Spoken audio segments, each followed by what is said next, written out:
Assalamualaikum warahmatullahi wabarakatuh. Saya perwakilan dari kelompok 6 ingin mempresentasikan hasil review materi kami. Perkenalkan terlebih dahulu, saya Muhammad Sabriel yang bertugas untuk membuat video presentasi. Kemudian teman saya Muhammad Firmansyah bertugas untuk mereview materi. Dan yang ketiga, Haldi Al-Faisal yang bertugas untuk mereview materi juga. Di sini kami mereview materi mengenai resource support atau biasa dalam artian dukungan sumber daya. Oke, kita langsung saja ke materinya. Pada dukungan sumber daya dari lingkungan belajar memiliki sifat terbuka, fleksibel, dan terdistribusi. Pemeriksaan dukungan online dan sumber daya itu diperlukan untuk mendorong pembelajaran peserta didik. Pada sebuah lembaga e-learning itu harus memiliki komponen kunci yang menunjukkan kepada siswa bahwa ada infrastruktur yang mendukung peserta didik dalam melakukan pembelajaran. Di antaranya yaitu dukungan secara online dan konseling, dan kedua secara dukungan sumber daya.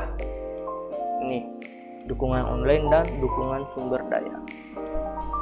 Oke, kita masuk ke dukungan online. Dukungan ini sangat berkaitan dengan kursus e-learning yang dapat memberikan dukungan instruksional dan konseling online serta dapat melayani pemecahan masalah teknis serbaguna.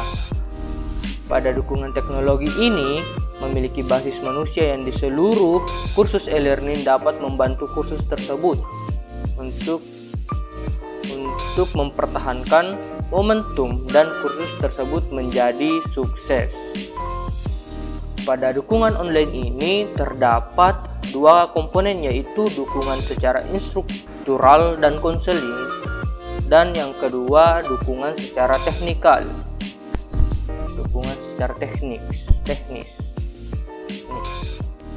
Oke, kita masuk kepada dukungan instruksional dan konseling terlebih dahulu.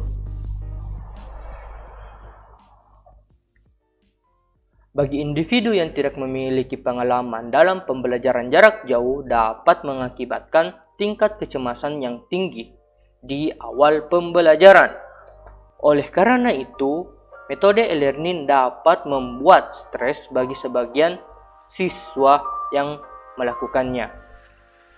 Bimbingan tentang keterampilan belajar, disiplin diri, bertanggung jawab untuk belajar sendiri, memanajemen waktu dan stres, dan strategi penyelesaian gelar yang sukses adalah komponen penting dalam pembelajaran yang dilakukan secara daring. Yang artinya yang dilakukan secara terbuka, fleksibel, dan terdistribusi. Siswa harus menerima panduan tentang cara mengatur pembelajaran online agar tidak merasa tertekan dalam melakukan pembelajaran tersebut.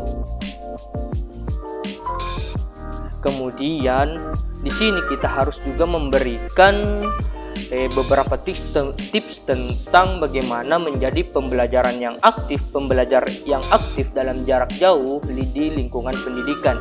Ini akan sangat berguna dan bermanfaat bagi siswa untuk menerima beberapa panduan tentang waktu dan memanajemen stres, mencatat, membaca, dan menulis panduan tersebut. Tes kecemasan, tes kesehatan dan kesejahteraan, dan sebagainya. Kemudian, dukungan secara teknis. Layanan dukungan secara teknis harus bersedia untuk membantu siswa layanan dukungan teknis harus tersedia untuk membantu siswa masuk. Misalnya masuk ke laman pembelajaran yang diberikan. Dukungan teknis tersebut dapat berupa jaringan dan lain-lainnya. Kemudian mengunggah dan mengunduh file untuk pemecahan masalah dan sebagainya. Dan benar bahwa akan selalu ada masalah teknis karena misalnya service down, kegagalan jaringan, database mogok, tidak kompatibel dengan versi perangkat lunak yang baru, dengan e-learning management system atau LMS, dan sebagainya. ini semua adalah masalah pada teknis. Makanya di sini kita harus memberikan dukungan teknis kepada para siswa atau para peserta didik agar dia bisa melakukan pembelajaran dengan baik dan pembelajaran tersebut dapat berjalan sesuai yang kita inginkan. Dukungan teknis ini harus menemukan cara untuk membantu pelajar selama periode bencana tersebut. Maksudnya bencana yang seperti saya sebutkan tadi, kegagalan jaringan, database mogok, dan lain-lainnya. Dukungan sumber daya. Oke, kita telah masuk pada dukungan online. Sekarang kita masuk ke dukungan sumber daya. Dukungan sumber daya, oke. Dukungan sumber daya. Sumber daya e-learning termasuk dokumen asli, buku domain publik, ringkasan atau diskusi tentang buku-buku yang dicetak, karya referensi atau seperti kamus bahasa asing, makalah ilmiah, konsep baru, pemberitahuan baik tatap muka dan konferensi online, informasi pekerjaan, dan sebagainya. Berikut dalam garis besar bagian dari dukungan sumber daya. Terdapat dua. Yang pertama yaitu sumber daya daring atau online, sumber daya offline. Oke. Sumber daya daring. Pada sumber daya daring ini atau online ini kita harus membatasi pada apa yang dibutuhkan oleh peserta didik untuk tugas-tugas peserta didik. Harus diberikan beberapa pedoman tentang cara menilai kualitas dan kegunaan informasi yang tersedia secara online. Friends mencatat bahwa otoritas, akurasi, ketepatan waktu, dan bias adalah 4 indikator berkualitas sumber daya di web. Semua sumber daya harus relevan dan esensial. Sumber daya online dapat mencakup arsip multimedia, pengiriman surat, email, dan arsipnya, dan pertanyaan yang sering diajukan atau FAQ, glosarium, e-book, kamus, kalkulator, bibliografi, daftar bacaan yang direkomendasikan, itu semua termasuk dari sumber daya online.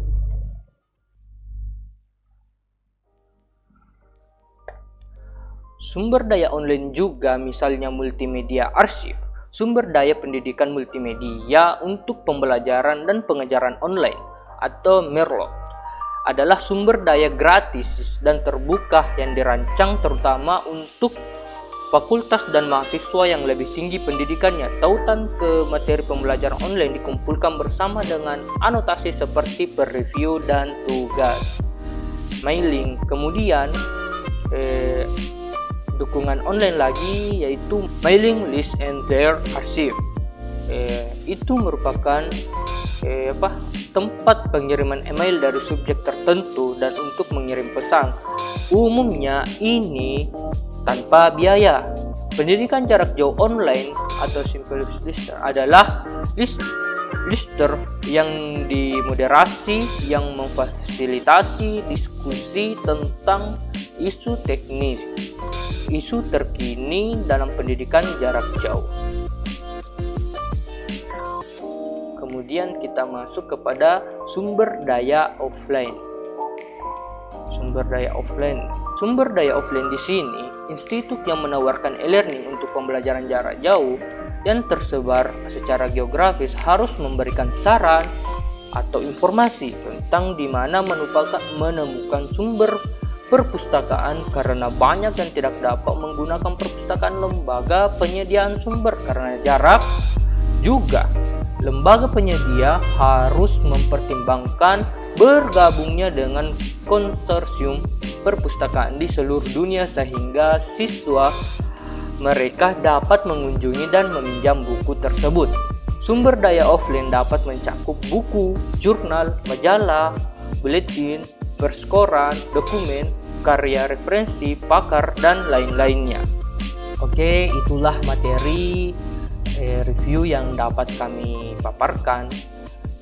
Sekian, kurang lebihnya mohon dimaafkan, dan semoga video ini dapat memberikan manfaat kepada yang melihat. Terima kasih banyak. Assalamualaikum warahmatullahi wabarakatuh.